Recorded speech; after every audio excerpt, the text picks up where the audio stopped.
hari ini kita kuliah monogastrik, yaitu tentang manajemen pemeliharaan induk.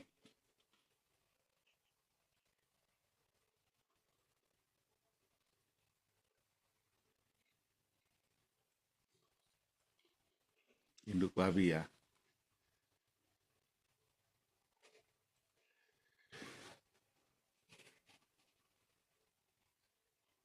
Nah, Anda pahami bahwa kegagalan induk babi itu bisa disebabkan karena 30% penyakit disease atau infeksi patogen.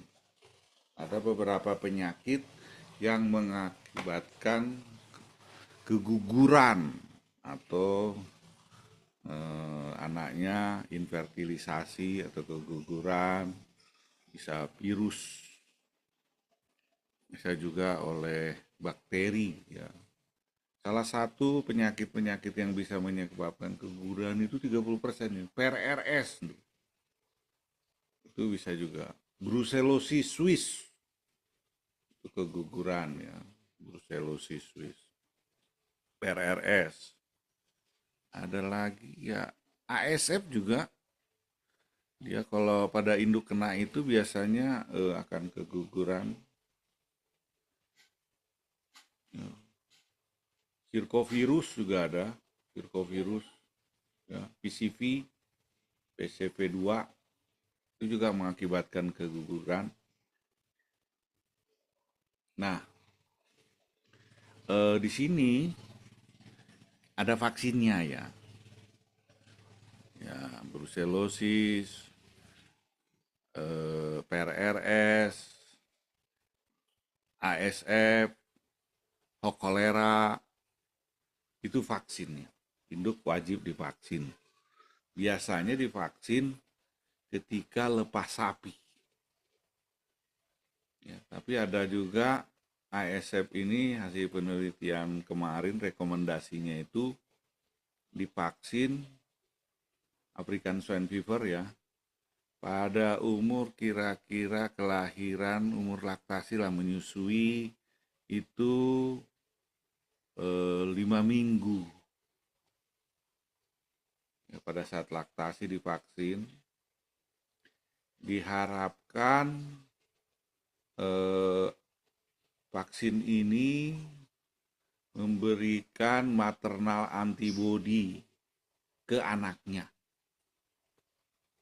Jadi kalau induknya divaksin, nanti anaknya dapat dari susu kolostrum ya antibodinya ini, sehingga mempunyai daya tahan terhadap penyakit ASF misalnya, PRRS atau brucellosis. Jadi vaksin ini wajib ya, bukan. Alangkah baiknya sih kalau misalnya di daerah saudara itu terjadi atau terdampak penyakit, Anda harus memvaksin induk-induknya, terutama penyakit-penyakit menular dan yang mengakibatkan kematian banyak. Diharapkan tadi induknya bisa kuat dan anaknya juga dikuat untuk bisa sampai dijual, terutama pada daerah-daerah zona merah, istilahnya zona pandemik ya, atau zona wabah. Jadi vaksin itu diberikan bukan pada saat hewan itu sakit, tapi pada saat sehat. Jadi kegagalan 30% ini bisa kita hindari lah ya. Nah, yang 70% itu masalah nutrisi ya. Misalnya penyakit keguguran bisa terjadi atau gagalnya fertilisasi itu, coba ada yang tahu nggak ada bahan apa di dalam makanannya? Aseptiana, coba pernah dengar nggak? Kalau dia dimakan, anaknya Clear, itu Pak. apa? Keguguran atau eh, kalau dia tinggi di dalam pakannya itu bisa keguguran loh, gagal reproduksi. Coba Asep pernah dengar nggak kuliah? Kalau masalah ini belum, Pak, kalau saya. Nah, coba siapa yang tahu? Kalau dia di makanan misalnya, nutrition itu kalau ada di dalam pakannya itu dia keguguran ternaknya itu. Bisa keguguran, reproduksinya gagal. Coba Fadli, Fatah, Belum diajarin juga, Pak. belum pernah dengar ya? Ninin, Ninin. Jadi kalau ada di pakan, itu dia kalau semua hewan itu, kalau ada itu tinggi ya, misalnya ppm-nya tinggi dalam ransum, dia keguguran dan gagal reproduksi. Apa yang tahu? Mungkin kalian udah pernah belajar atau dengar. Mardika, gimana Mardika? Pernah dengar nggak di makanannya itu? Belum pernah dengar, Pak. Belum ya? Siapa yang di sini jadi 100 orang, mau 20 orang, nggak ada yang tahu ini? Atau kuliahnya pernah dengar? Kalau itu ada di makanannya, itu bisa ini. Coba Yahya Solah. Coba yang itu dinyalain ya. Coba Yahya gimana ya? Pernah dengar nggak ya? Kalau saya sendiri belum pernah dengar juga sih Pak terkait hal itu. Nah, tolong itu dicatat ya, jangan lupa ya. Namanya mikotoksin.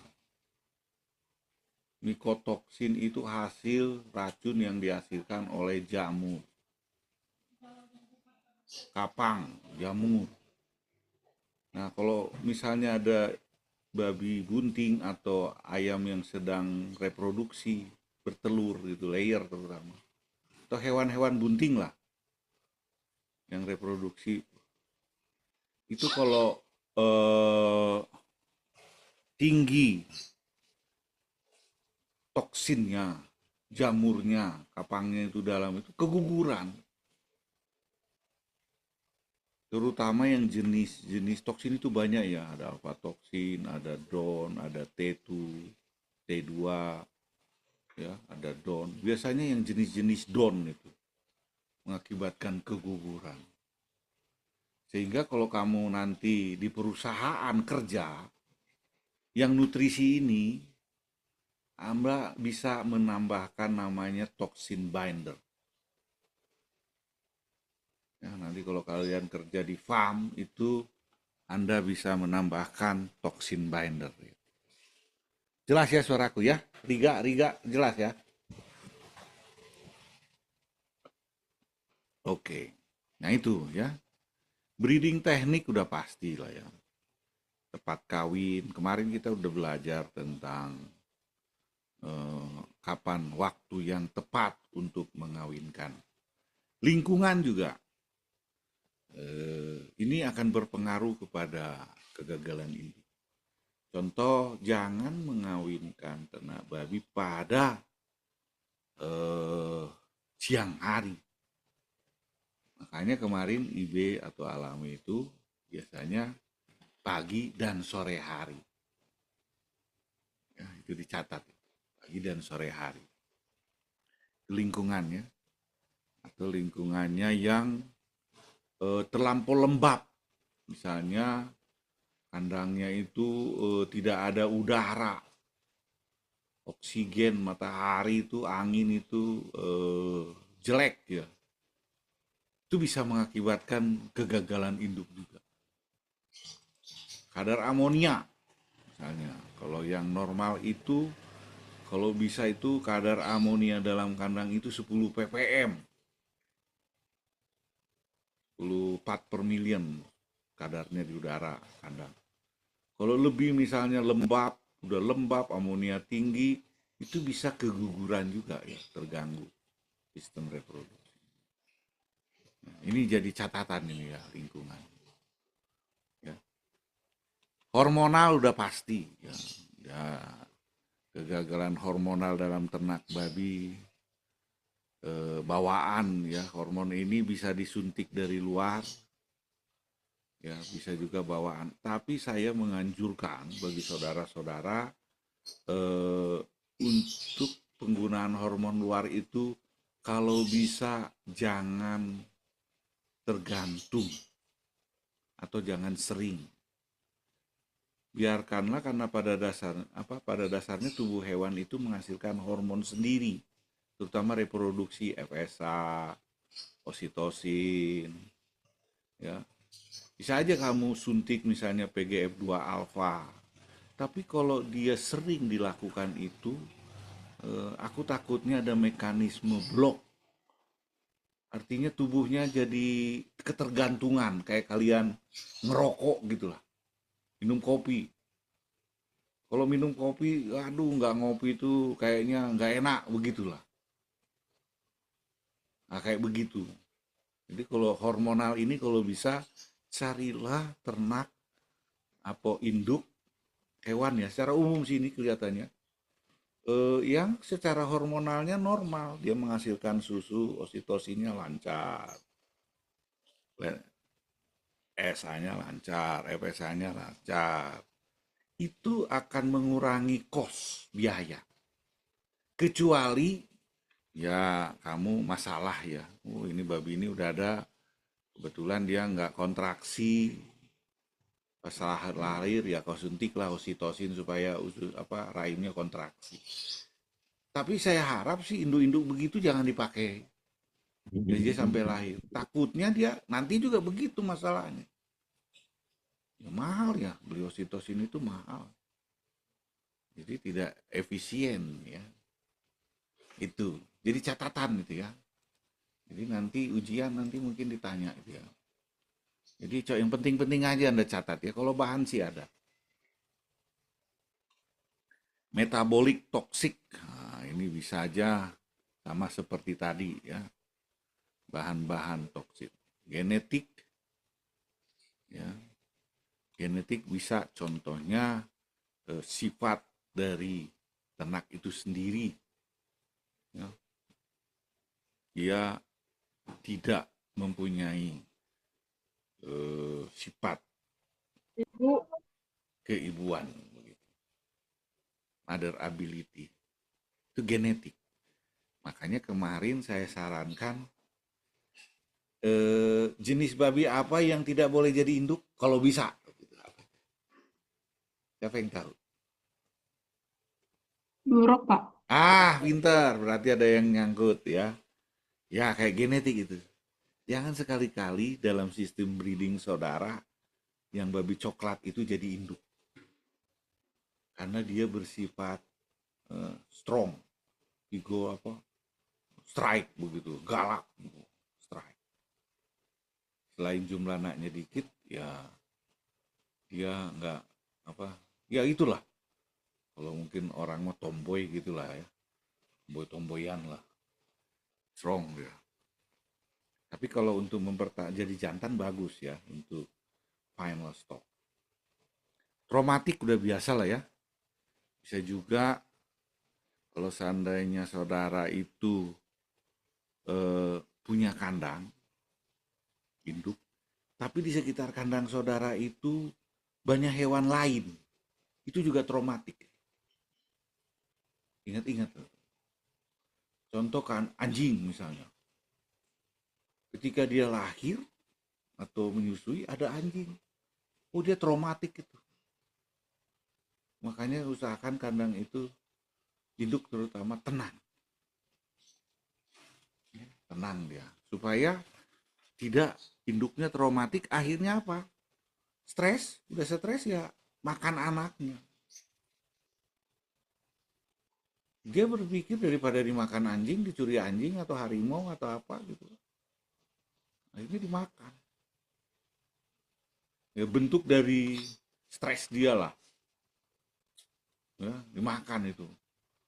Jadi usahakan kandang induk itu hindarilah namanya ayam, burung, anjing, apalagi hewan-hewan yang ganas-ganas begitu ya, itu jauh-jauhin.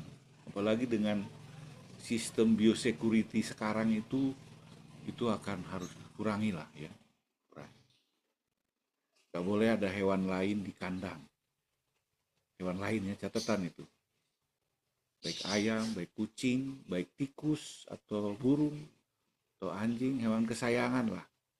Karena dia bisa menjadi vektor penyakit dari luar ke dalam. Misalnya anjingnya bawa bangke, dia dibawa ke kandang. Nah, itu jadi vektor itu, pembawa penyakit. Jadi burung juga begitu. Dengan sistem sekarang ini, tantangan virus dan penyakitnya cukup banyak, ya ini diusahakan tidak boleh ada di kandang. Nah ini targetnya, apa itu kurang 5% remating. Re itu ulang, mating itu kawin. Jadi jangan sampai gagal kawin 5% pada itu. Ini catat ya. Jangan sampai 5% remating kawin. Artinya ketika kau kawinkan dia atau suntik IB, artificial insemination, gagal, diulang. Jangan sampai 5% ini nanti dari catatan-catatan nanti di akhir, bisa kalian parameter ini menjadi pertimbangan ketika Anda jadi konsultan atau tugas akhir nanti. Nah, 90% farrowing rate, farrowing itu lahir. Lebih dari 90% ternak yang dikawinkan itu bunting dan lahir. Nah, ini juga target. Kalau bisa, jumlah anak itu yang lahir itu 15 ekor. Nah, ini target induk 15 ekor. Sekali lahir, liter size. Ya. Nah, gimana Pak ini kok bisa? Ya, diusahakanlah. Bisa dengan bibitnya, bisa dengan teknologi kawinnya, dengan genetiknya. Kalau Perancis itu dan Denmark itu berani mereka ngeluarin 16 ekor katanya. Ya, artinya supaya lebih efisien dan untung lagi gitu. Nah, ini jadi ada 3 hal yang harus kita bahas hari ini: manajemen induk gilt atau darah, bunting, gestation, dan melahirkan atau farrowing. Nah, yang perlu kita siapkan di dalam darah itu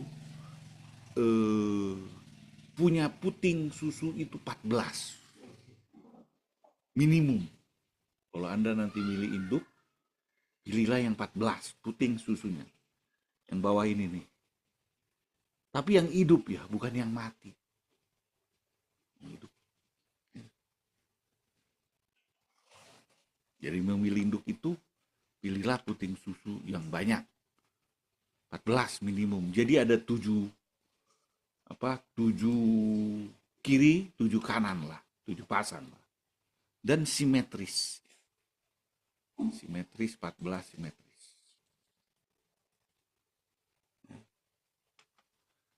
Terus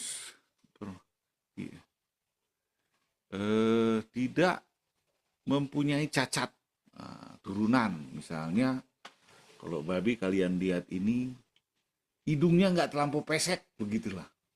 Pernah lihat anjing bulldog? Nah itu sebenarnya cacat itu, tapi ya karena digituin ya lucu ya pada anjing. Kalau pada babi nggak boleh itu, cacat bawaan, ciri-ciri.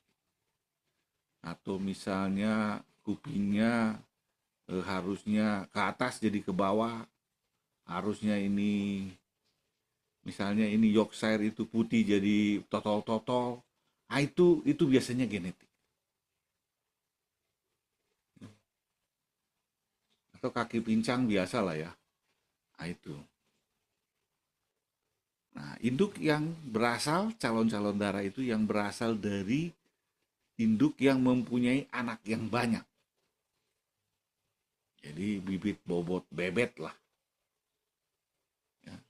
Jadi sejarah masa lalunya harus kita pelajari. Dia berasal dari induk yang litter size-nya berapa.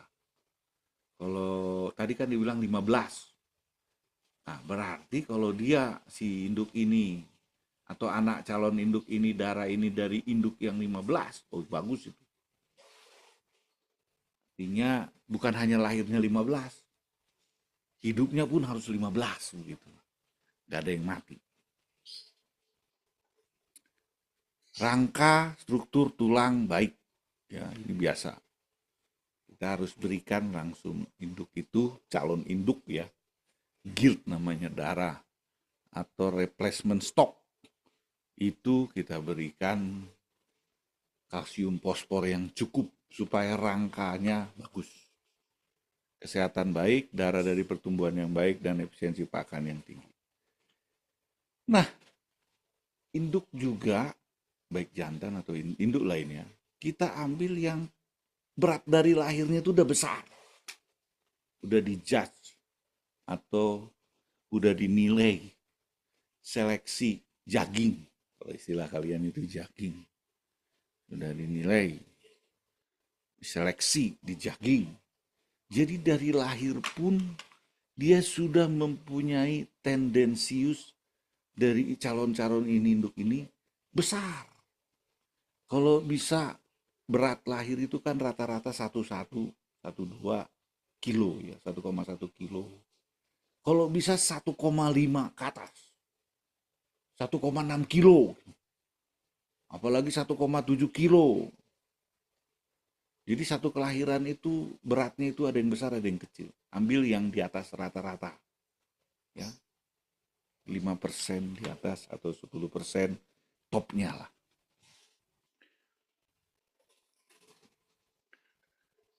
Tadi, nah ini calon-calon induk yang bagus ya, Landrace, Yorkshire, ya. Ada kekuatan dan kelemahannya. Ya. Kalau Landrace dia mempunyai high fertility, good mother ability, large memproduksi litter size yang tinggi, kuat di kaki, ya, high lean meat, persentase dagingnya bagus. Hanya di sini ada ini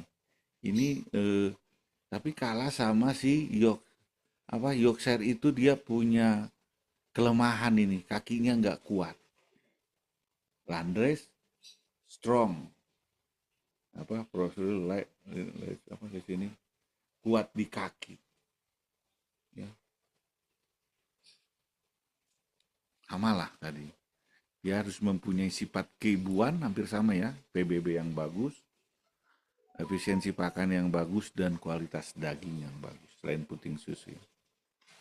Nah, target daripada induk kita itu adalah dapat menghasilkan 40 ekor per sapi yang disapi per induk per tahun. Nah, ini targetnya. Ya. Mendekati 40 ekor anak yang disapi per induk per tahun. Win sow per year. Nah, dari mana angka-angkanya itu? Ini kalau kita pecah ya ke sini ke bawah. Ini per tahun ya. Jadi ada 17,2 sapihan per induk. Ya. Jadi yang lahir itu 20 ekor, 3 yang lahir hidup, 15% mati karena sebelum disapi. Jadi kalau dia lahir ada yang stillbirth itu mati saat lahir, ada yang, jadi totalnya itu 22 ekor jumlah anak yang lahir, dikurang mati pada saat disapi, dikurang saat stillbirth, ya, mati saat lahir, sisalah 20 ekor ya, yang lahir hidup. kurang-kurang dapatlah 17 ekor setelah dikurangi pre-winning mortality. Sebelum di sapi mati 15%, saat lahir mati 1,5 ekor dari dua-dua. Nah, dapatlah 17,2 induk anak yang di sapi per induk. Nah, ini harinya ini. Ya, harinya itu juga harian menjadi target ini. 2,2 kali 2,32 kali per induk per tahun dia lahir. Dari mana 2,32 kali lahir per induk per tahun? 2,3 kali lahir per induk per tahun. Satu tahun itu kan ada 365 hari. 365 hari itu nanti ada hari-harinya dibagi. 33 hari itu non-produktif show. Jadi istirahat lah. Ya, non-productive show day. 33 hari. Itu 33 hari itu apa saja ini diuraikan. 14 hari itu 14 day winning to mating interval. Jadi jumlah hari dari sapi ke menuju kawin. Winning to mating. 7 hari untuk reservis interval. Artinya untuk kawin. Jarak antara kawin 7 hari. Karena setelah di sapi biasanya babi itu langsung 7 hari kemudian dia akan kawin. 7 hari lah kosong. 14 hari yang ini. 12 hari removal interval. Ya, kira-kira 12 hari itu memindahkan dari kandang lepas sapi ke kandang kawin. Ya, pemindahan. Nah, total 33 hari. Nah, terus di sini ada 115 hari itu bunting. 14 harusnya kan. 115 hari lah. Bunting. Terus ada 28 hari masa menyusui. Jadi kalau ditambah-tambah ini 33, 115 sama 28 dibagi misalnya 365 dibagi total ini dapatlah 2,32 anak per induk per tahun. Kelahiran, 2,3 kelahiran, jumlah anak per kelahiran per induk per tahun. Nah, dari mana 40 ini? 40 ini adalah hasil kali 2,32 dikali jumlah anak tadi. Karena sekali setahun itu 2,3. Ini target ya. Kalau bisa 2,2 ya perbaiki lagi. Kalau bisa 2 perbaiki lagi. Kali 17,2 itu hasilnya 40 ekor per sapihan per induk per tahun. Angka ini penting ya, karena ini standar saudara nanti di dalam melakukan dan mengerjakan tugas dalam industri atau jadi konsultan nanti. Ya.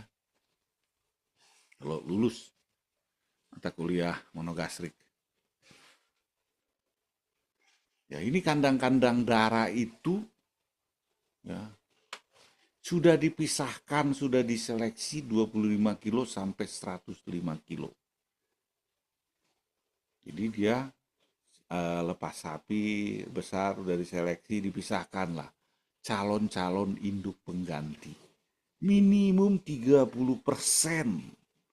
calon induk itu, minimum loh itu, kalau bisa ya 50%. Calon induk itu kita pisahkan. Misalnya indukmu 100 ya. Itu 50 ekor itu sudah tiap tahun kau ganti, kau siapkan. Kalau istilahnya di dalam dunia pertanakan itu replacement stock. Induk pengganti atau replacement stock. Nah, ini salah satu contoh lah Ini induk pengganti yang sudah kita seleksi, kita pilih dari induk-induk yang terbaik, pertumbuhan terbaik, puting susunya terbaik, kakinya terbaik, semualah. 50% dari jumlah induk yang kita miliki sebagai pengganti. Ya, sadar. Ini PBBH itu singkatan pertambahan bobot badan harian. Kalau bisa 700 sampai 750 gram per hari. Itu PBB-nya ya. ADG lah kalau bahasa Inggrisnya. Sudah divaksin, ya. Nah, sudah dilakukan, dicek stimulasinya itu birahinya sejak 180 kilo hari, kira-kira dibagi 30, 6 bulan ya. 6 bulan itu sudah kelihatan tanda-tanda birahinya, dicek stimulation and recording from 180 hari, 6 bulanan. Karena baby itu akan birahi sekitar 5 sampai 6 bulan. Tapi nggak dikawinkan. Dia akan dikawinkan pada umur 8 bulan. Belum dewasa. Ya. Tebal lemak punggung juga ini penting. Pada hari ke-240, dia mempunyai tebal lemak punggung 14 mm dengan berat minimum 140 kilo. Ya, ini sekitar 9 bulan ya, 8. Ya, 240 ya sekitar 8 bulan ya. 8 bulan itu dia beratnya 140 kilo. Induk ini. Darah ya, darah. Atau calon induk. Dengan TLP, tebal lemak punggung 14 mm. Nanti sampai 20 nanti kalau dia lahir. Start flushing about 7 hari sebelum dia kawin. Jadi kita kemarin sudah belajar flushing. Jadi dikasih makan dulu 10 hari yang banyak sebelum dia kawin. Sebelum dikawinkan di flushing. Untuk meningkatkan ovulasi dari sel telur. Nah, kemarin udah kita bahas ini. Dia di flushing dikasih penerangan yang cukup terang. Kalau nggak salah ini 100 lux. Ini lampu neonnya itu kira-kira 1 meter di atas kepala. 110 meter atau 1,5 lah ini. Dikasih light intensity itu luxnya itu 100. Dikasih flashing makanan yang kira-kira tambah 1 kilo. Kan 2 kilo nih makannya sehari. Kasih 1 kilo, jadi 3 kilo per hari. Complete fit. Nah, dari flashing juga. Ini nih katanya apa? Suhu katanya nggak boleh terlampau ini. Air cukup, ya. Udara cukup. Suhu tidak boleh lebih dari 18 derajat. Makanya harus dingin. Nah ini nih. Harus rajin kontak dengan jantan. Nah, ini. Jadi darah ini umur 8 bulan. 6 bulan dia udah bisa. Ya, 6 bulan masuk sini. 8 bulan disuntik atau kawin. Nah, dia sudah, ini jantan, ini betina. Nah ini kayak sini nih. Sini, ini udah, kalau dia udah nyium-nyium gini udah birahi nih. Ya. Ini 2 ini nih. Kalau nggak birahi, jantan ini jadi foto model ya. Jalan di kandang betina calon darah atau ini. Dia jalan 2 kali sehari. Jadi si jantan ini yang kasep ini jalan dia 2 kali sehari pagi sore untuk merangsang hormonal dari si induk. Induk juga begitu. Induk yang sudah lepas sapi juga begitu. Darah juga. Ya. Jadi sambil dia jalan sambil dicek ini birahinya. Ya biasalah ya 3B, berembara-base, terus ada di sini apa tekan punggungnya dia. Nah nanti setelah di jalan-jalan pagi sore ya kita juga melakukan tester juga supaya birahi nggak ternak itu. Dicek, ceker. Kalau ini hanya di IB, kawinkan. Nah, ada beberapa syarat ya. Tadi katanya puting susunya 7 pasang, berarti 7 kali 2, 14. Ya. Tentunya seimbang, balance. Kakinya nggak tinggi sebelah atau bengkok-bengkok, X atau O gitu. Vulvanya, vaginanya itu vulva ya, tidak terlampau kecil atau rudimen, jadi harus besar. Testikularnya uniform, testisnya ini ya, ini kalau jantan ini. Kalau jantan, testisnya itu kelihatan besar, seragam, nggak besar sebelah, nggak hilang satu, tidak luka. Nah, ini kira-kira tadi udah. Nah, ini tadi penyakitnya. Ini penyakit penyakit payudara itu ASF, PRRS, PRFS, CSF itu Hokolera, classical swine fever. Ini Hokolera. Ada lagi ASF, African swine fever. ASF. Kalau PRRS itu porcine reproduksi virus. PRRS itu, oh ini ASF ya. PRRS itu porcine babi respirasi reproduksi sindrom. Ini nggak penyakit-penyakit yang mengakibatkan keguguran atau anaknya nggak bagus. PID itu penyakit enteritis disentri, porcine enteritis disentri. Ini biasanya pada anak-anak babi nih kenanya PID. Ya, jadi suhu tadi udah. Nah, ini contoh, ini adalah kok ada kotoran gitu ya. Perlu juga babi darah itu dishomogenkan infeksi penyakitnya, bakterinya. Jadi bisa juga nanti kandang induk ini dengan kandang darah itu fesesnya nanti saling jilat-jilatan ya. Supaya menyamakan antibodi mereka dengan tantangan bakteri. Kadang-kadang dikasih tali rapia atau tali apa. Jadi digigit-gigit gitu ya sama yang induk, digigit-gigit sama darah. Jadi ada penyamaan antibodi herd atau kandang itu sendiri.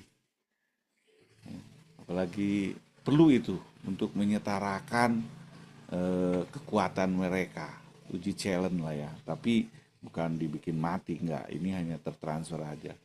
Sama kayak kalau kalian pernah dengar sapi, kalau baru lahir kan dia suka jilat-jilat puting, induknya jilat-jilat kotoran, itu supaya bakteri rumen itu masuk ke dalam lambung dia gitu, walaupun tak perkembangannya akan terangsang.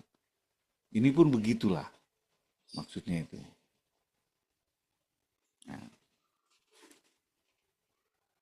Nah, tadi udah saya sampaikan itu, seleksi calon induk itu harus lebih besar, lebih berat dari 1,5 kilo.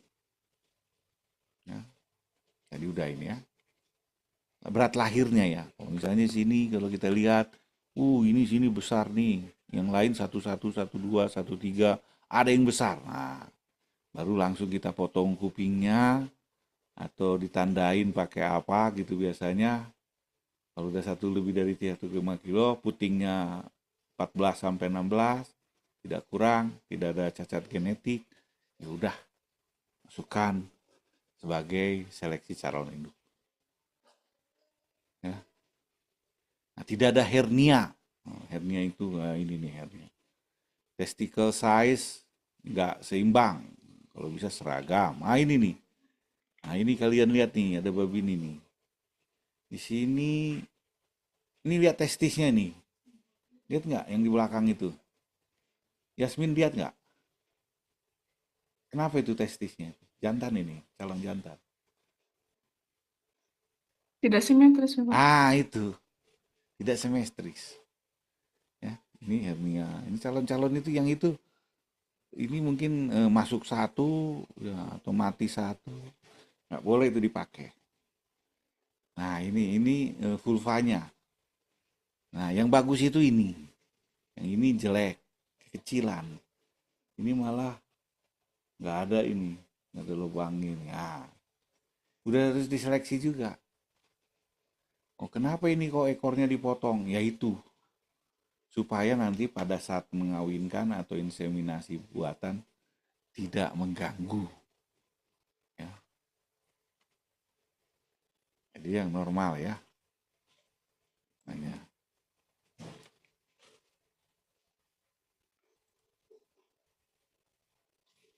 Ini aklimatasi ya pindahin ke close herd dan vaksinasi tadi ya, vaksinasi dengan PRRS, PCV2, ASF, CSF, haruslah semua harus mendapatkan vaksin karena hidup mereka ini 8 kali beranak dan sangat berpengaruh kepada nanti anak-anaknya. Makanya anak-anaknya ini induknya harus divaksin supaya dia dapat antibodi. Walaupun nanti anaknya divaksin juga. Nah ini tebal lemak punggung pada saat 8 bulan. Itu 14 sampai 15 mm. Ya. Kenapa kok tebal lemak punggung ini menjadi penting di dalam darah? Karena kan lemak ini kan nantinya dibuat susu anak. Karena lemak itu kan banyak pada susu, itu 3%-an ya. Makanya dia harus banyak cadangan energinya dia pada saat lahir nanti. Makanya perlu tebal lemak punggung yang cukup cadangannya ketika dia lahir nanti, susunya akan banyak. Jangan terlampau gemuk tapi ya, nanti ada BCO-nya itu. BCS, sorry. Ya, ada standar induknya. Body score condition. Jangan terlampau gemuk, jangan terlampau kurus. Nah ini lagi menghitung tebal lemak punggung pada rusuk terakhir. Jadi kalau terlampau gemuk dia 15 tadi kan, 17 umur 8 bulan, nah dikurangi makannya. Atau 15 targetnya kan ini. 14-15 targetnya. Ternyata 10 tebal lemak punggungnya. Berarti makannya dibanyakin si induk ini. Tambahin karena dia perlu ngejar 8 bulan nanti anaknya harus banyak. Anaknya banyak, tebal lemak punggungnya harus banyak, susunya banyak.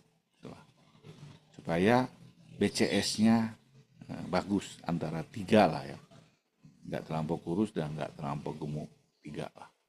Jangan 1 dan 5. Nah, hernia, ya, masalah kuping, masalah lutut, masalah ekor, itu cacat-cacat ini kita hilangkan lah. Jangan dijadikan bakalan induk atau jantan. Nah ini luka misalnya, ada lutut, pada kaki. Nah ini biasanya kadang ada kaki X, kaki O. Ini perlu kita itu mencari calon-calon bakalan itu jangan terlampau strike gitu ya. Ini terlampau lurus. Dia memang ada sedikit bengkok dikit lah kayak kaki kuda gitu ya. Tapi nggak jebrak begitu, dia agak miring dia kukunya itu. Nggak lurus tegak gitu. Kayak ini kan tegak nih. Ini kurang bagus itu. Atau sendinya bengkak. Atau kalau lihat dari belakang X atau O, dia agak ada nggak kaki di sini. Nah, mungkin mudah-mudahan ada nih. Nah ini contoh kaki nih. Kaki depannya itu dia nggak tegak begini, tapi agak sedikit melenoi begitulah ya, agak sedikit condong, sedikit tapi jangan terlampau condong banget, sebagai bumper lah ya, sebagai bumper. Kalau dia strike banget kayak gini itu bahaya, cepat mudah patah kakinya. Ya ini puting susu, coba di sini. Nah ini bagus, ini lihat ya, kelihatan bagus ini satu. Ini bagus. Ada nggak di sini? Ah ini nih satu cacat nih.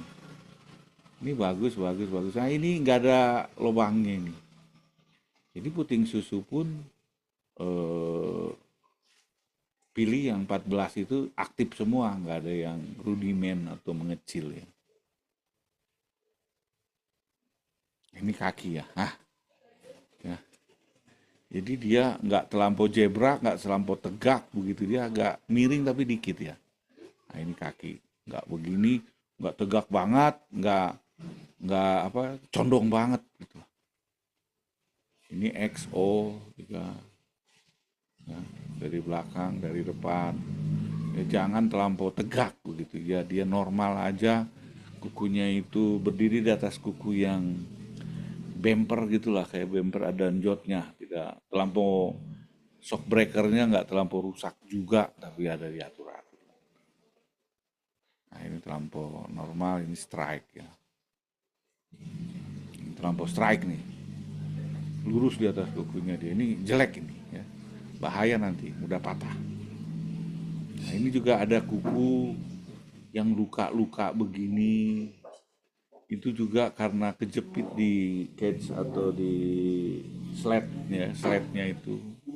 Nah ini juga nggak boleh ya, ini akan mengganggu dan terinfeksi biasanya. Kalau luka gini misalnya dia kecerobos ke lubang-lubang ini gitu ya, atau ke lubang-lubang ini, itu ada peluang untuk infeksi penyakit masuk, akhirnya pincang. Ya, ini harus dikasih betadin lah, atau Busanek, obat semprot, saya pakai asap cair dan lain-lain. Nah, kalau kandang darah tadi udah kita sampaikan, kandang darah itu masih kecil boleh gabung ya. Gabung kira-kira umur-umur 5 bulan lah, sampai 6 bulan boleh. Nanti setelah dia 7 mau masuk 8 bulan mau kawin, ya harus individu ya. Individu ya. Satu-satu, menghindari ini kan berantem atau apa. Dan tadi juga cahaya ini. Intensitas cahaya 1900 lux antara 16 sampai 18 jam. Itu untuk meningkatkan pituitari hormon, untuk FSH, dan selain rangsangan jantan ya, nanti jantan lewat sini, lewat depannya, untuk merangsang stimulasi hormon FSH cahaya itu, sehingga folikelnya banyak yang ovulasi ya, ovariumnya, folikel degrapnya, stimulasi lah ya, 100 lux. Sekarang sih udah bisa pakai HP, lux meter namanya. Nah kalau bunting ya kita tahu babi bunting ini udah jelas dia harus dikandangin satu-satu. Ya.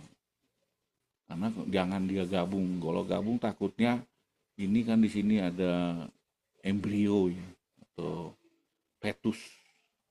Takutnya dipukul atau digigit. Nah, artinya ya berantem berebut makan ya akhirnya mati di dalam. Kalau mati di dalam ya mumifikasi. Keguguran bisa. Ya, kandang individu itu ya dia sampai dia 2 minggu mau lahir lah, seminggu mau lahir dia udah dipisahkan nanti.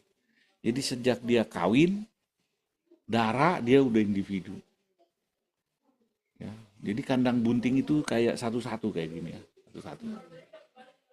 Atau kayak gini, kayak bunting itu kayak ini. Nah kayak ini juga bisa. Kayak gini bunting bisa. Satu-satu. Jadi yang satu-satu ini kandang mau kawin, bunting satu-satu. Atau kandang kering setelah dia sapi begini. Satu-satu ya. Nah, bunting juga begitu, dia satu-satu. Karena lagi selama 4 bulan kurang 3 hari ya, 4 hari atau 3 bulan, 3 minggu, 3 hari. Di kandang satu. Tapi sebelum dia lahir, seminggu mau lahir misalnya 4 bulan 114 kurang seminggu berarti 97. Nah, kebuntingan 97 dia harus pindah si kandang ini ke kandang melahirkan. Ya. Jangan ya ini jangan ada stres ya, harus tenang juga. Nah, ke kandang melahirkan supaya dia adaptasi nanti di kandang melahirkan. Ya. Itulah intinya, itu dia sekandang darah kawinkan.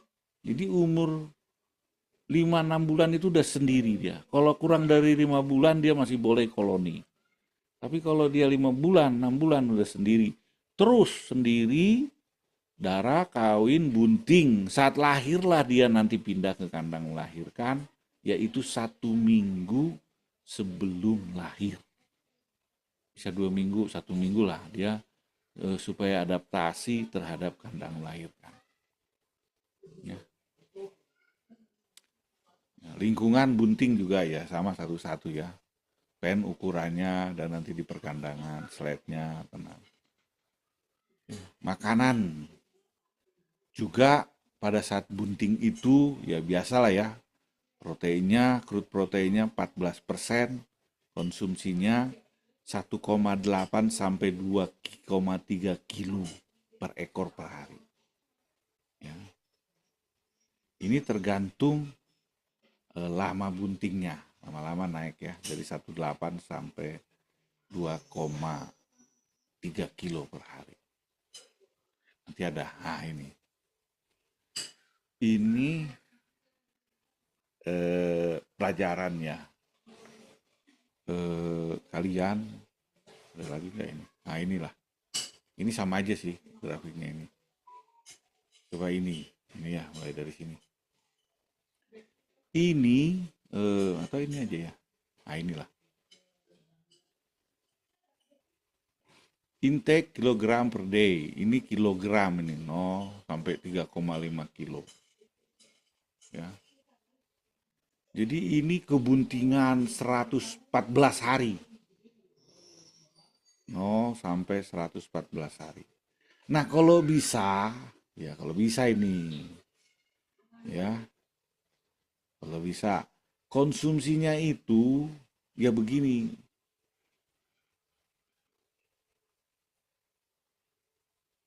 Nah, naik pada 84 hari kebuntingan, kira-kira 3 kilo. Untuk persiapan. Nanti pada saat mau lahir turun. 114 hari. Ya, ini 2,5 kilo dari 14 sampai dengan 84 hari kebuntingan. Ya ini 0 sampai 14 hari 2 kilo. Nah, kalau digambar ada lagi yang begini nih. Ini cara pemberian makanannya. Waktu darah, anggaplah ini darah darah di sini, takut salah. Ada ini. Di sini ada weaning, mating, bunting, lahir, menyusui, weaning lagi, sapih lagi, kawin lagi, bunting lagi. Nah, ini anggap garis ini 2 kilo lah, garis horizontal ini nih. Ya. Ini 2 kilo ini. Nah, anggap puncaknya ini bisa 7 kilo atau 5 kilo. Nah, kita lihat nih. Ini sayang X-nya nggak ada ya. Y-nya. Jadi kita lihat ini. Pada saat di sapi, ya dia udah turun di sini ya sapi. Kita lihat 2 kilo sampai 3 kilo lah. Ini 2 kilo, ini 3 kilo. Sapi dia 3 kilo. Nanti pada ini sampai di sapi habis. Winning lah ya di sapi. Nah, baru flashing. Ini setelah di sapi kan induk itu di flashing, kasih makan banyak. Ya ini kalau ini 2 kilo mungkin ini 4 kilo nih. 3 sampai 4 kilo. Selama dari weaning ke mating, dari sapi ke kawin. Nah setelah kawin turunin lagi. Nah, ini kalau 2 kilo, 1 minggu ini ada garis-garis hitam itu apa itu? Itu diturunin lagi. Turunin jadi 1,8 lah, 1,5 kilo. 1,5 kilo. Harusnya 2 kilo nih. Nanti ada itunya. Jadi 3 minggu saat awal kebuntingan itu makannya harus dikit. 1,8 lah. 1,8 kilo selama 3 minggu. Baru setelah 3 minggu normal lagi 2 kilo seret gitu ya. Nah, baru dia akan naik lagi farrowing laktasi dia mau kira-kira berapa tadi yang naik itu ke atas ada 98. Nah, 84 nih, 84 hari kebuntingan itu mulai naik lagi. Sampai farrowing lah sampai lahir. Ini kenapa kok dinaikin sekilo lagi jadi 3 kilo untuk produksi susu. Naik lagi terus lahir, farrowing lahir, nah baru ini naikin ad libitum sesuai dengan jumlah anaknya. Sesuai dengan jumlah anaknya, banyak makannya bisa sampai 5 kilo, 7 kilo, 8 kilo. Nah setelah dia di sapi turun lagi, berat lagi turun, jadi kira-kira 4 kilo. Terus turun lagi, mating kawin, balik lagi, ya kawin sekitar ini ya, tingginya 3 kilo. Ini program ini ada gunanya. Bukan asal-asalan dibikin. Satu, kalau ini adalah girt itu diturunin makannya untuk mengurangi susunya karena mau disapi. Kalau ini kan, ini karena mau disapi. Kalau ini dibanyakin karena mau jumlah ovulasi sel telur karena mau kawin setelah disapi. Kalau ini diturunin makanya 3 minggu sebelum awal kebuntingan itu untuk implantasi ya, implantasi. Baru dia implantasi sel telur karena 3 minggu setelah kawin. Baru ini normal nanti 2 kilo naik lagi. Ini mau lahir, ini setelah lahir menyusui turun lagi, balik-balik lah begitulah. Ya. Itu grafiknya ini. Nah ini BCS itu 3 ya, untuk BCS itu body score. Nah tadi ini nggak boleh kita terlampau kurus maupun terlampau gemuk.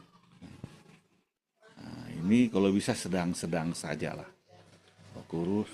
Ini ada hubungannya nanti induk ini dengan jumlah anaknya dan superovulasi sel telurnya. Ya. Nah ini 3. Jangan kurus dan gemuk. Nah gimana Pak kalau kurus ya naikin. Kalau gemuk ya turunin makannya. Gitulah. Nah induk lahir nih. Jadi 1 minggu dia sebelum lahir dipindahin ke kandang melahirkan. Nah kandang melahirkan itu kau harus siapkan 1 buat rail, artinya box anak. Yang kedua, ya lantai harus difumigasi, dibersihkan, pemanas disiapkan, karena anaknya ini nggak boleh kedinginan. Air minum dicek, difumigasi dulu tapi ya bekas, kalau bekas induk lain. Bersihin dulu, kosongin seminggu, baru pindah lah. Ini ke kandang melahirkan lah, kandang paraji lah gitu ya, kandang melahirkan. Supaya nyaman ya, adaptasi dulu seminggu, baru di sini dia melahirkan. Ya, kita harus siapkan ini ya untuk ini supaya induk ini bisa nyaman. Nah ini lepas ini intensitas itu tadi ini balik ke awal ini ya. Kalau udah dia lahir di sapi ya kita ginikan lagi, tapi ini bukan untuk lahir ya, setelah sapi lagi ini gitu ya. Tadi udah cahaya seluk sudah. Ini kalian kontrol ya. Hindari stres induk. 30 hari sebelum kawin dihindari stres. Pindah kandang. Jangan terlampau banyak, padat, suhu jangan terlampau rendah atau tinggi. Vaksinasi dilarang 5 minggu setelah kawin. Masih awal implantasi, nggak boleh. Nah ini kandang melahirkan. Jadi 1 minggu atau 2 minggu lah ini kandang udah dibersihin. Induk udah mau masuk sini dari bunting dia 1 minggu masuk sini dimandikan, induknya disemprot siapkan pemanas, ini lampu-lampu pemanas ini. Inilah induknya itu crate-nya untuk induk supaya dia nggak menindih anaknya. Jadi anak-anaknya itu kalau menyusu di sini, dan kalau dia kedinginan di bawah lampu infrared ini ada dijual ya, di Shopee juga ada ya, di toko online. Pemanas lah ini. Jadi anaknya main ke sini. Broody lah, kalau di ayam itu fase broody. Itu suhunya 2 minggu itu nggak boleh kurang dari 30 derajat. Sama kayak ayam ya, 32, 33 derajat Celcius. Kalau enggak nanti ini suhu induk itu kan 39 derajat.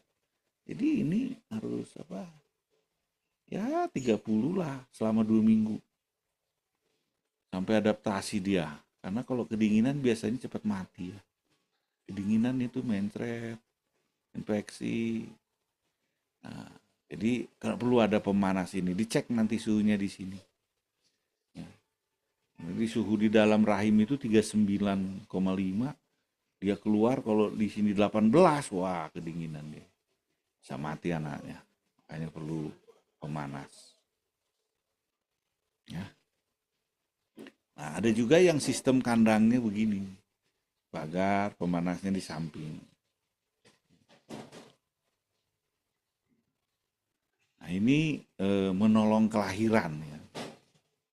Menolong kelahiran.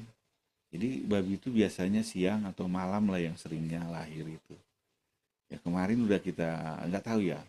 Kita udah siap-siap ya. Kalau kita misalnya lihat 3 minggu, 3 bulan, 3 minggu, 3 hari.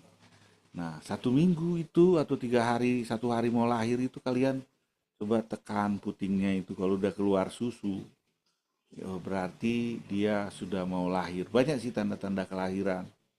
Putingnya keluar susu, itunya vulvanya udah bengkak banget, nggak mau makan, ngos-ngosan, tidur aja, kotorannya apa keras tapi bulat-bulat gitu, kayak bukan kayak kambing sih, keras tapi sedikit-sedikit gitu, itu udah mau lahir itu vulvanya. Nah itu siap-siap saudara jadi paraji lah ya, itu 2 jam itu selesai, paling selesai dia anaknya itu lahir semua. Bisa sih antara setengah jam sampai 2 jam. Nah kalau Anda lihat setengah jam atau 15 menit nggak keluar ya kalianlah yang merogoh. Mungkin aja ini terjadi sungsang. Ya biasanya ini kalau ini bagus ya pakai sarung tangan. Tapi ada juga yang pakai apa, minyak, gunting kuku, kasih minyak atau vaselin, dimasukin ke rahimnya, baru diluruskan, baru ditarik anaknya sesuai dengan kontraksinya. Jangan ditarik sekaligus, putus kepalanya, diluruskan dulu, baru kontraksinya disesuaikan dengan kontraksi si induk sampai keluar plasenta, ari-ari terakhir. Kalau ari-ari udah keluar berarti anaknya udah habis. Kalau ari-arinya belum keluar berarti kodok lagi, masih ada anaknya di dalam. Karena bahaya kalau ari-arinya itu nggak keluar, apa bukan ari apa rahimnya itu ada ini itu harus diambil ya. Kalau enggak nanti anak susunya nggak keluar ya. Makanya ada yang kontraksinya kurang bagus, dia dikasih hormon oksitosin supaya kontraksinya bagus. Nah ini infeksi nih ya, ini akan infeksi karena kan berdarah-darah kasihan ya. Nah ini perlu juga diberikan anti radang, disuntik atau dikasih antibiotik. Setelah beres dikasih antibiotik, induknya dikasih suntik antibiotik, usi di anti radang, vitamin, ATP, boleh ATP energi ya, supaya si induk ini tidak terinfeksi ya. Biasanya ya itulah namanya melahirkan itu pasti infeksi lah ya, bisa infeksi ya, ada peluang infeksi gitu, makanya diberikan antibiotik.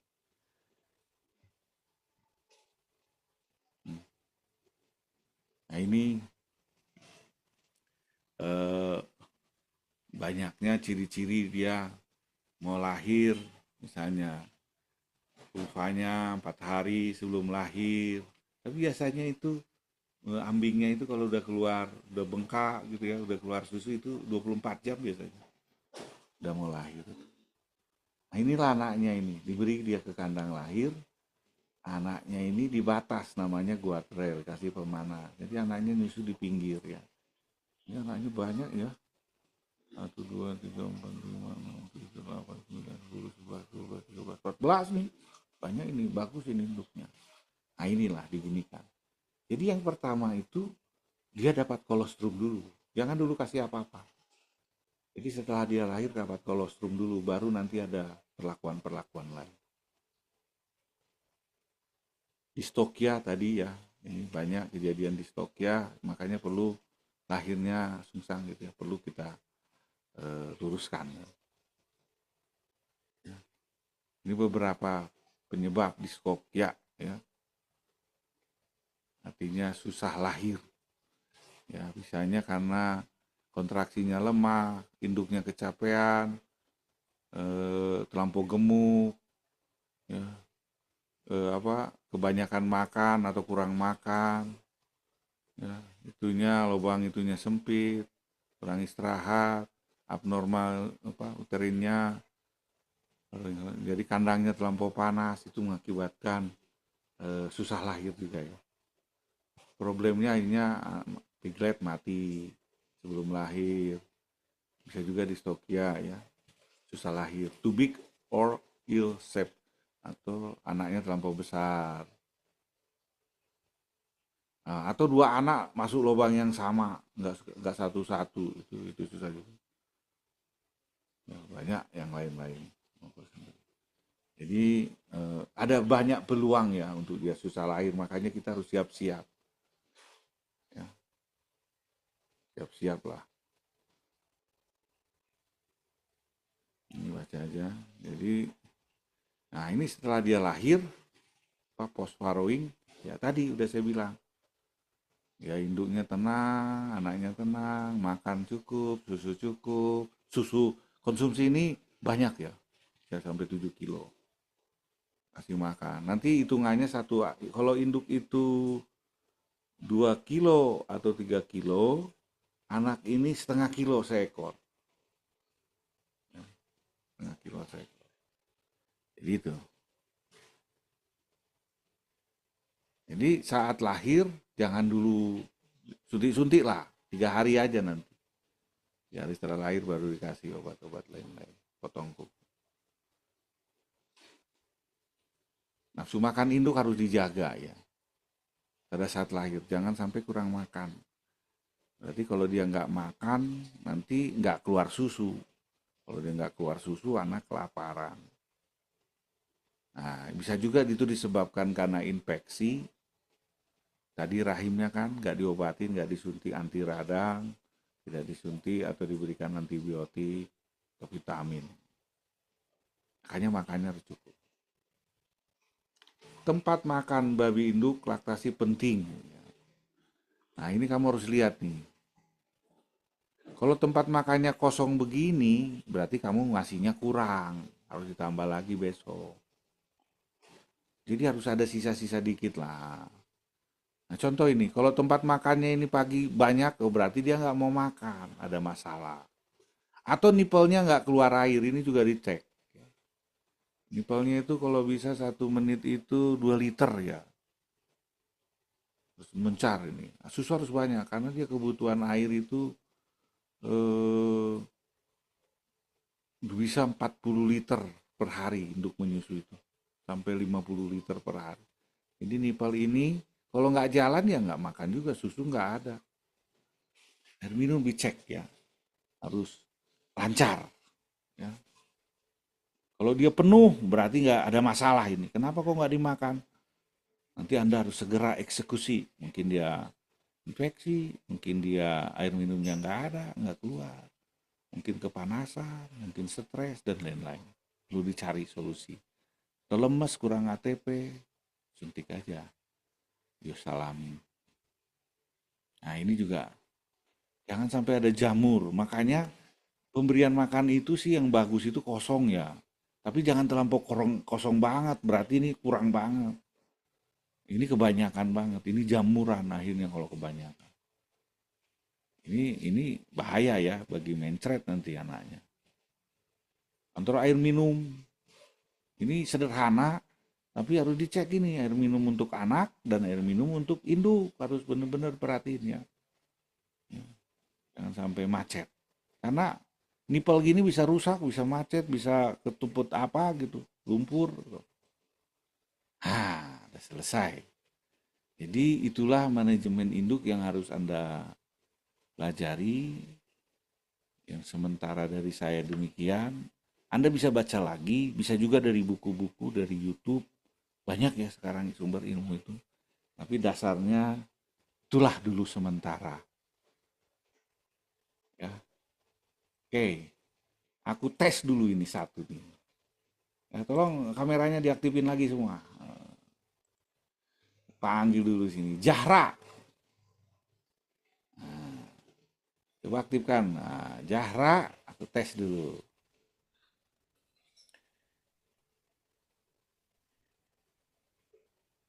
Induk itu, calon induk itu putingnya berapa? Putingnya 14 sampai 16. Bener. Bener, berarti nyimak dia. Nabila, 58. Coba aktifin speakernya, mic-nya. Mic-nya hidupin. Iya, Pak. Tes lagi.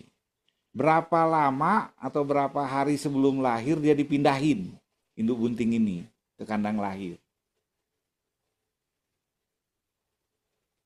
Jadi bunting dipindahin ke kandang lahir berapa hari sebelum lahir? Nabila, mana suaranya? Mana sih Nabila? Ini, Pak. So, berapa hari sebelum lahir dia dipindahin ke kandang melahirkan? 5 sampai 7 hari. Ya bisa lah 7 hari ya, benar. Laki-laki nih, Yahya Solah 140. Aktifin. Halo Pak, halo. Ya. Berapa jumlah makanan untuk babi bunting? Berapa kilo sehari? Salah. Yang bunting ya?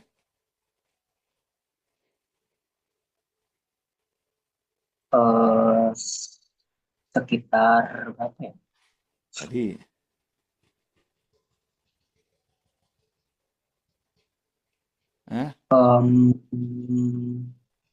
3 kilo. ya, betul, 2-3 kilo, benar. Coba lihat kurva ini. Kenapa ini Hania Putri 60? Hadir, Pak. Kenapa sebelum kawin dikasih makanan banyak, 1 kilo lebih? Sebelum kawin. Iya, sebelum kawin. Ini kan kawinnya di sini, Meti. Kasih banyak. Karena untuk penyapihan, Pak, untuk Sebelum persiapan. kawin. Oh, Bukan. tahap flushing, Pak. Flushing ya, flushing, Ya, benar. flushing.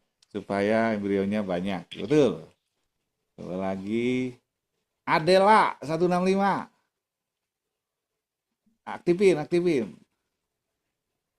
Kenapa saat lahir atau menyusui makanannya harus banyak, Adela? Supaya susu induknya banyak, Pak. Oke. Kalau coba aku tanya nih, Adela. Yang lain aja.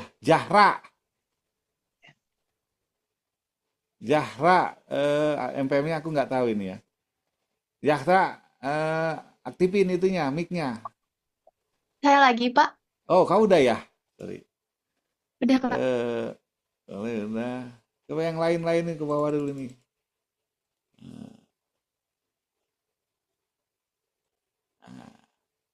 Naufal 184. Naufal 184. Oke. Naufal anaknya 10.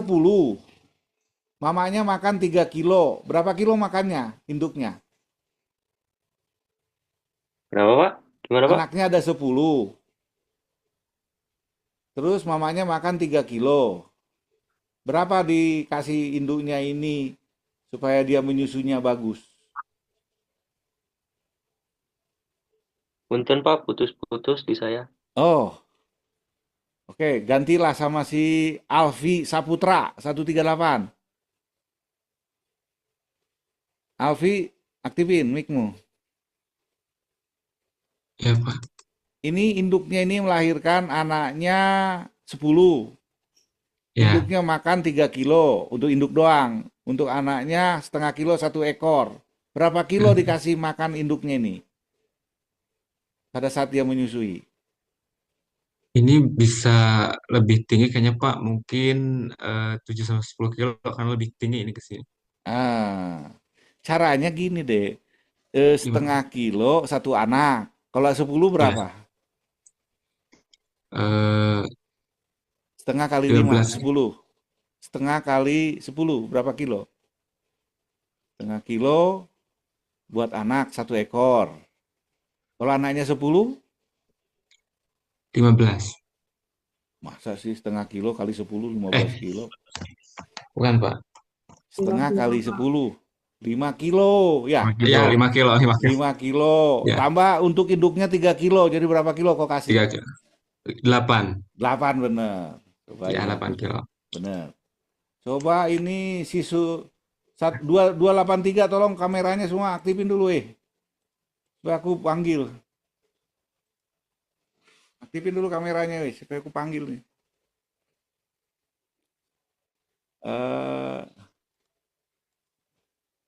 Ya, Anissa nih. Anissa 213. Kalau anaknya 14, berapa kilo makan lagi laktasi?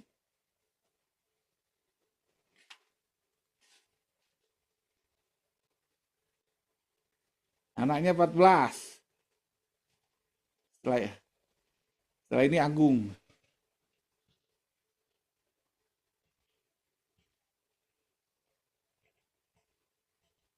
Ayo jawab Gung, anaknya 14. 10 kilo. Induknya 3 kilo, anaknya 7 kilo. Bener, si Agung juara. Bener. Juara ya, Pak. Calon presiden baru Apal selanjutnya. bener. Iya. Terus Hanif. Udah belum? Nah ini nih. Nah, coba di sini. Nah, aku tembak lagi nih. Rizwan. Ayo Rizwan, tolong aktifin Rizwan. Halo Rizwan. Rizwan.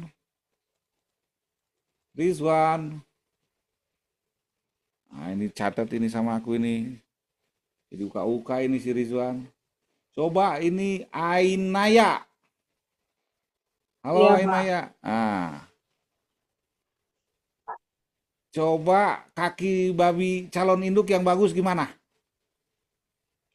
Yang nggak terlalu lurus, terus harus ada bantalannya gitu Pak. Terus nggak bentuk kakinya tuh nggak X, terus nggak O juga. Oke, bener. Coba lagi di sini Ratih 210. Aktifin mic-mu. Iya, Pak. Kenapa pada saat kawin suhunya harus cahayanya harus 100 lux?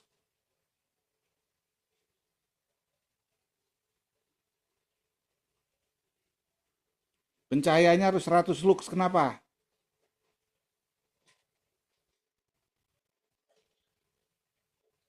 Ada yang bisa jawab? Ya. Rajin kontak dengan jantan, Pak. Ya. Bukan, itu cahaya. Supaya apa? Ada yang bisa jawab? Supaya jantannya terlihat, Pak. Ya, satu terlihat. Yang kedua kenapa? Hormon. Hormon, betul. Hormon, Kali pinter. kelinci Pak. Ya, pinter hormon supaya super populasi anaknya banyak. Coba lagi di sini. Rido Putra. Rido Putra 062. Hadir, Pak. Berapa kali jantan keliling ke kandang induk sebagai foto model? 2 kali, Kapan aja? pagi sama sore. Untuk apa? Supaya apa sih namanya, ngebantu si betinanya estrus. Terus bener. Bener, jago si Agung, udah bisa ini kalian ini tukang bagong nih. Nama- eh, Adil Asrullah 164. Adil. Pak, hadir. Oke. Eh. Ya. Apa maksud target induk itu kurang dari 5% remating? Itu tuh maksudnya jadi yang gagal itu harus kurang dari 5%, Pak. Gagal Yang apa? gagal lahir. Salah. Gagal apa? Hati-hati. Kurang dari 5% remating. Gagal lahir atau gagal apa? Yuk. Oh, gagal dibuahi, Pak ya? Gitu. Gagal bunting atau gagal Bunting. bunting dibuahi, betul. Coba Ninin 054. Iya, Pak. Apa arti ini? 90% farrowing rate.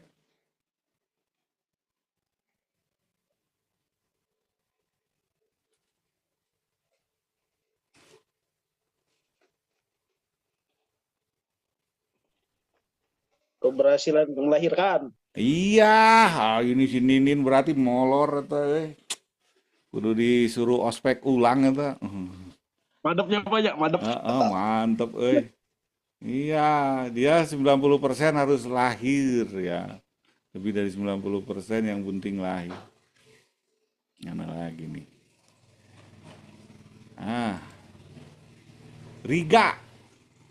Riga Sivana. Halo Riga. Nyalain mic-mu. Berapa jumlah anak babi target?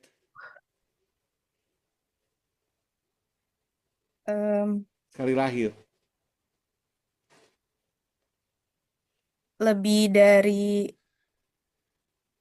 15. Iya, ini ada lebih dari 15 total bond. 14-15 ya. Wah, ini tadi aku sampaikan ini.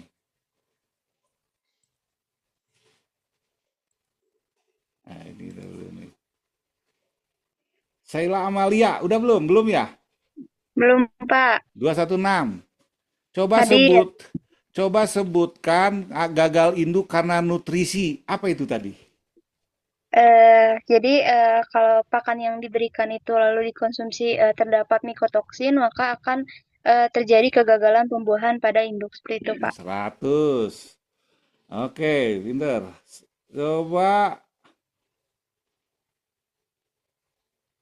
139 Haya. Tipin. Iya, Bapak, apakah suara saya terdengar? Dengar. Coba penyakit apa aja yang menyerang infeksi 30%?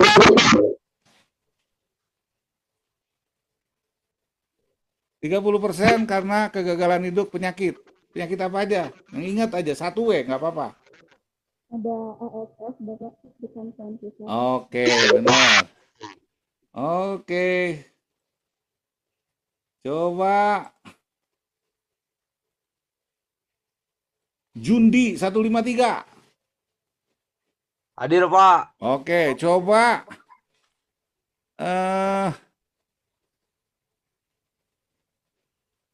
dia itu gagal bunting, kegagalan itu karena lingkungan. Apa aja yang tadi saya sampaikan itu?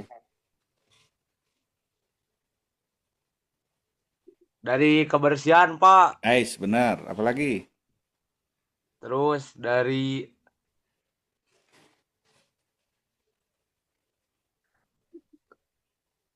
itu yang bau-bau itu. Oh, amonia, Pak. Amonia, ya. Hewan lain. Ya. Apa sama contohnya dari hewan lain yang mau ancaman hewan lain, Pak. contoh apa itu? Sehingga dia takut tuh. Hewan apa? Yang nggak boleh ada di kandang apa aja? Apa ya? Anjing, Pak. Anjing, apalagi? Babi takut sama apa ya? Ya, burung, kucing, tikus, semua nggak boleh ada. Oh, ya itu Pak, satunya Pak. Oke, saya kira sudah cukup pertemuan hari ini. Jangan lupa absen ya.